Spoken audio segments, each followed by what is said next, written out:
రోడ్ల మీద నడవలేకపోతా ఉన్నారు. ఉద్యోగాలు చేసేటువంటి ఐటీ అమ్మాయిలు సాయంకాలం 10 గంటలకు 11 గంటలకు బస్తీలలో వెళ్ళాలంటే మీ యొక్క వైన్ షాపుల కారణంగా, ఓపెన్ బార్స్ కారణంగా అనేక రకాల ఇబ్బందులు ఎదుర్కొంటుంటే మీకు అదేం పట్టదు. మీకు డబ్బులు కావాలా, ఆ డబ్బులతో వెల్ఫేర్ యాక్టివిటీ చేయాలా, ఓట్లు పొందాలా, అధికారం రావాలా, మద్య వ్యాపారంలో వేల కోట్లు సంపాదించాలా.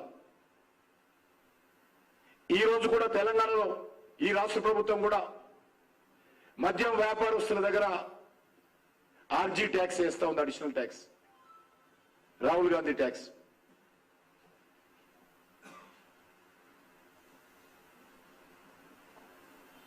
రెండు 2014లో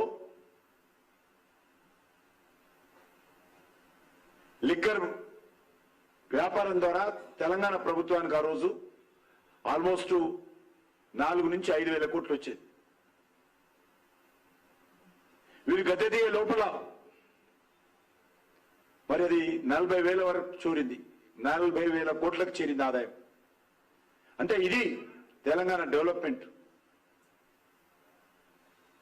ఇది బంగారు తెలంగాణకు సంబంధించినటువంటి అచీవ్మెంట్.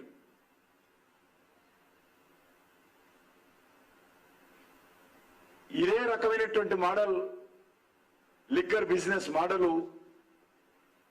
ఆప్ ప్రభుత్వానికి బదిలీ చేశారు. అందులోనే అక్కడ ఉండేటువంటి ఢిల్లీ అఫీషియల్స్ వాస్తవాలన్నీ కూడా దర్యాప్తు సంస్థలకు ఇచ్చి దర్యాప్తు చేసే విధంగా వాళ్ళు కృషి చేశారు.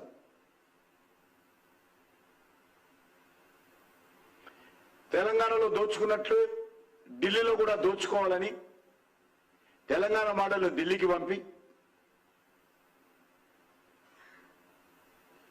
ఈ అవినీతి కుట్ర ఈరోజు బయటపడడంతో భారతీయ జనతా పార్టీని ఎందుకు విమర్శిస్తారో నాకు అర్థం కాదు.